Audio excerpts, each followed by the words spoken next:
Halo teman-teman, kembali lagi di Yusala Dewi Channel bersama dengan Kak Winda. Di sini kita akan belajar latihan-latihan soal tes substantif PPG Prajabatan bidang studi PPKN atau Pendidikan Kewarganegaraan. Langsung aja kita simak soal berikut. Yuk! Baik, langsung saja kita baca soalnya ya teman-teman. Rumusan dan susunan Pancasila yang benar dan sah tercantum dalam A. Pidato Muhammad Yamin tanggal 29 Mei 1945, B. Piagam Jakarta, C. Pidato Bung Karno tanggal 1 Juni 1945, D. Pembukaan Undang-Undang Dasar 1945, atau E. Muqaddimah Konstitusi Sementara RIS. Nah, kira-kira jawaban yang benar yang mana? Jawabannya adalah D. Rumusan dan susunan Pancasila yang benar dan sah tercantum dalam pembukaan Undang-Undang Dasar 1945 yang telah disahkan oleh PPKI pada tanggal 18 Agustus 1945.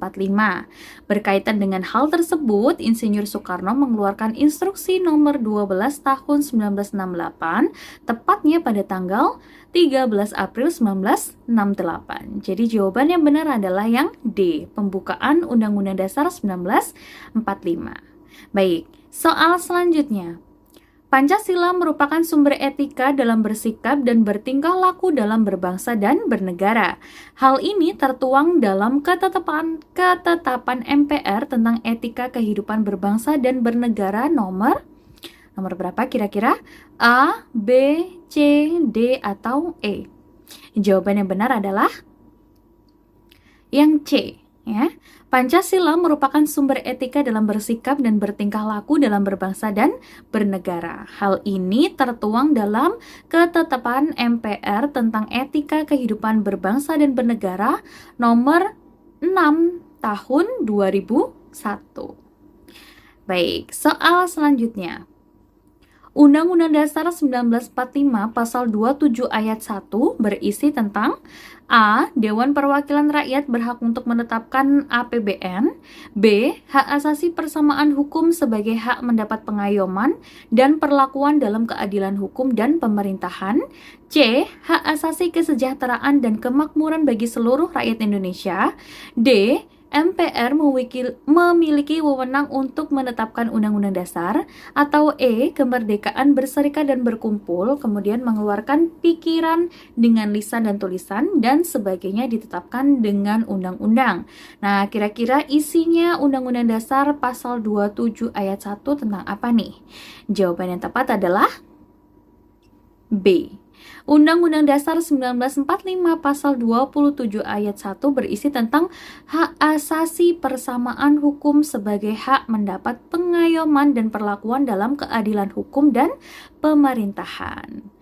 Baik, selanjutnya dapat mengajukan rancangan undang-undang kepada DPR yang berkaitan dengan otonomi daerah, hubungan pusat dengan daerah, pembentukan dan pemekaran, serta penggabungan daerah, pengelolaan sumber daya alam dan sumber daya ekonomi lainnya, pertimbangan keuangan pusat dan daerah, merupakan kewenangan DPD yang tercantum dalam pasal berapa dalam Undang-Undang Dasar 1945?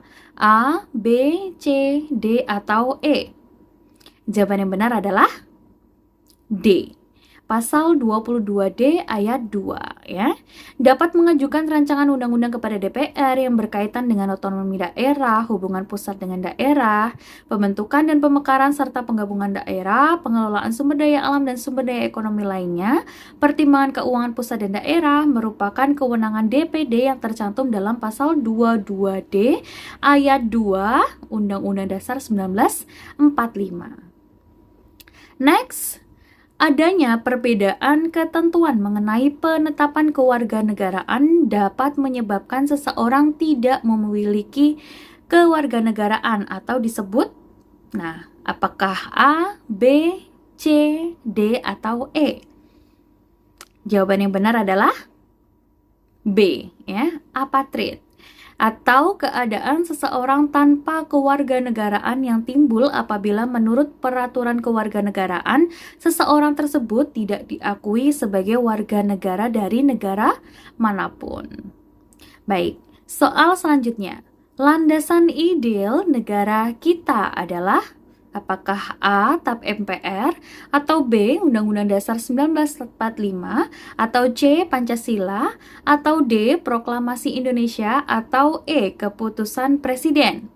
Landasan ideal negara kita adalah jawabannya yang C. Pancasila ya. Landasan ideal Negara Kesatuan Republik Indonesia adalah Pancasila yang terdapat dalam alinea 4 pembukaan Undang-Undang Dasar 1945.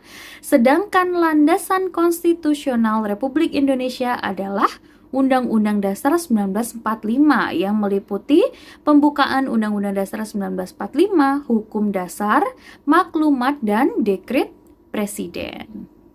Baik, soal selanjutnya. Tujuan pembangunan nasional adalah mewujudkan suatu masyarakat adil dan makmur yang merata, material, dan spiritual. Hal ini berdasarkan apa nih teman-teman? Apakah A. Ketuhanan Yang Maha Esa, B. Pancasila dan Undang-Undang Dasar 1945, C. Undang-Undang Dasar 1945, D. Kemanusiaan yang adil dan beradab, atau E. Keadilan sosial? Nah, jawaban yang benar adalah B ya, Pancasila dan Undang-Undang Dasar 1945. Tujuan pembangunan nasional adalah untuk mewujudkan suatu masyarakat adil dan makmur serta yang merata, material, spiritual berdasarkan Pancasila dan Undang-Undang Dasar 1945 dalam wadah Negara Kesatuan Republik Indonesia. Baik, selanjutnya hasil perubahan Undang-Undang Dasar 1945 yang ketiga dilaksanakan pada tanggal 9 November 2001, menambah jumlah pasal dalam pasal 24 tentang kekuasaan kehakiman, yaitu pasal apakah A. Pasal 24B dan 24C, atau B. Pasal 24C dan 24D, atau C. Pasal 24D dan 24E, atau D. Pasal 24E dan 24F, atau bahkan yang E. Pasal 24F dan 24G. Nah, kira-kira tambahannya nih yang mana teman-teman? Jawaban yang benar adalah A ya. Hasil perubahan Undang-Undang Dasar 1945 yang ketiga dilaksanakan pada tanggal 9 November tahun 2001, yaitu menambah jumlah pasal dalam pasal 24 tentang kekuasaan kehakiman, yakni pasal 24B dan 24C. Seperti itu. Lanjut. Sebagai seorang kepala negara, menurut Undang-Undang Dasar Negara Republik Indonesia tahun 1945, Presiden mempunyai wewenang sebagai berikut, kecuali, jadi ini wewenang Presiden ya teman-teman.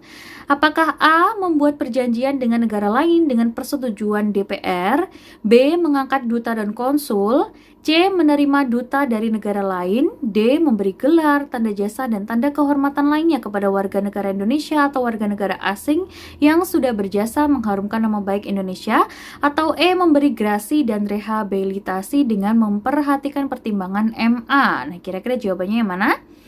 Jawabannya adalah E ya.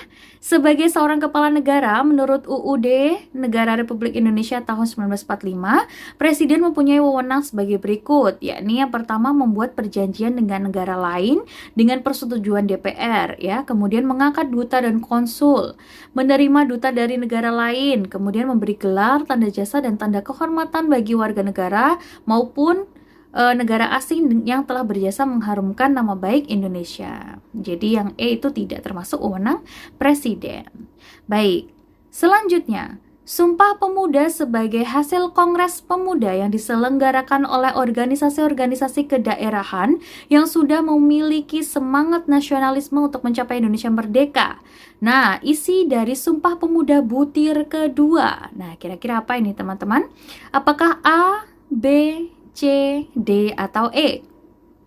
Ya, jadi Sumpah Pemuda butir kedua isinya adalah C ya.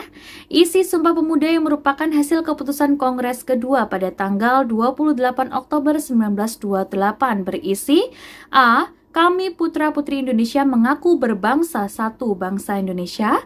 B. Kami putra-putri Indonesia mengaku bertumpah darah satu tanah air Indonesia. C. Kami putra-putri Indonesia menjunjung tinggi bahasa persatuan, bahasa Indonesia. Seperti itu ya. Oke, soal selanjutnya. Pedoman penghayatan dan pengamalan Pancasila ditetapkan pada tanggal A. 4 Maret 1978, B. 22 Maret 1978, C. 12 Maret 1978, D. 14 Maret 1978, atau E. 2 Maret 1978. Yang mana jawabannya kira-kira? Jawaban yang benar adalah B ya. Pedoman penghayatan dan pengamalan Pancasila ditetapkan pada tanggal 22 Maret 1978 dan terkandung dalam TAP MPR nomor 2 tahun 1978. Nilai dan norma-norma yang terkandung dalam pedoman penghayatan dan pengamalan Pancasila berdasarkan ketetapan tersebut berjumlah 36 butir dan pada tahun 1994 diuraikan kembali oleh BP7 Pusat menjadi 45 butir. Baik, soal selanjutnya.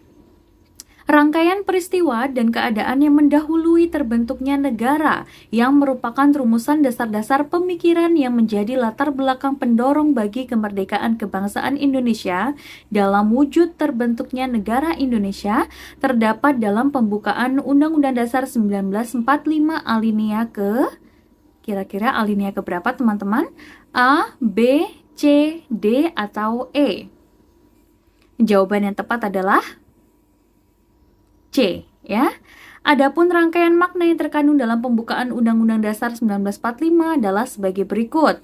Yang pertama, rangkaian peristiwa dan keadaan yang mendahului terbentuknya negara yang merupakan rumusan dasar-dasar pemikiran yang menjadi latar belakang pendorong bagi kemerdekaan kebangsaan Indonesia dalam wujud terbentuknya negara Indonesia ada pada alinea 1, 2, dan 3 pada pembukaan. Sementara yang B merupakan ekspresi dari peristiwa dan keadaan setelah negara Indonesia terwujud, yakni alinea keempat pembukaan Undang-Undang Dasar 1945. Baik, selanjutnya, negara mengatasi segala paham golongan, menghendaki persatuan yang meliputi segenap bangsa Indonesia, merupakan kandungan dalam pembukaan Undang-Undang Dasar 1945, alinea keberapa teman-teman? A, B, C, D, atau E? Semua salah. Jawaban yang tepat adalah A ya. Bunyi pembukaan Undang-Undang Dasar 1945 alinea 1 yaitu negara melindungi segenap bangsa Indonesia dan seluruh tumpah darah Indonesia dengan dasar persatuan untuk mewujudkan keadilan sosial bagi seluruh rakyat Indonesia, yang mana memiliki kandungan arti bahwa pembukaan Undang-Undang Dasar tahun 1945 mengandung pengertian bahwa negara persatuan adalah negara yang melindungi bangsa Indonesia seluruhnya ya. Jadi kandungan dalam pokok pikiran 1 adalah negara mengatasi segala paham golongan, menghendaki persatuan yang meliputi segenap bangsa Indonesia. Dengan demikian, pokok pikiran pertama merupakan penjelmaan sila ketiga Pancasila. Baik, soal selanjutnya, berikut ini yang bukan termasuk lembaga eksekutif, yudikatif, dan legislatif adalah A. TNI, B. Komisi Yudisial, C. Mahkamah Agung, D. BPK, atau E. DPRD. Yang bukan lembaga eksekutif, yudikatif, dan legislatif. Kira-kira yang mana teman-teman? Jawabannya benar adalah D ya. BPK ya. Berikut yang bukan termasuk lembaga eksekutif, yudikatif, dan legislatif adalah yang pertama KPU, Komisi Pemilihan Umum ya. Ada dalam pasal 22E ayat 5 Undang-Undang Dasar 1945. Kemudian yang bukan adalah nomor 2 BPK ya. Ada pada pasal 23E sampai 23G dalam Undang-Undang Dasar 1945. Baik. Soal selanjutnya, salah satu manfaat keikutsertaan masyarakat dalam kebijakan publik adalah terbentuknya masyarakat madani. Berikut ini yang merupakan salah satu ciri masyarakat madani adalah A. Terbentuknya merupakan paksaan dari suatu kelompok tertentu. B. Masyarakat bergantung kepada negara, lembaga, atau organisasi tertentu. C. Tidak terikat nilai hukum yang telah ditetapkan. D. Adanya ketergantungan satu sama lain. E. Terbentuk secara sukarela. Nah, kira-kira yang mana nih yang merupakan salah satu ciri dari masyarakat madani? Jawabannya adalah E, ya. Nah, berikut ini yang merupakan ciri masyarakat madani adalah yang pertama ada keswasembadaan, ya. B. Keterikatan pada hukum aturan yang telah disepakati bersama. Kemudian C. Terbentuk secara sukarela. D. Memiliki kemandirian tinggi terhadap negara. Nah, itu saja ya teman-teman untuk saat ini. Untuk teman-teman yang ingin soal-soal seperti ini bisa tulis di kolom komentar. Kita ketemu lagi di video selanjutnya. Terima kasih. Bye-bye.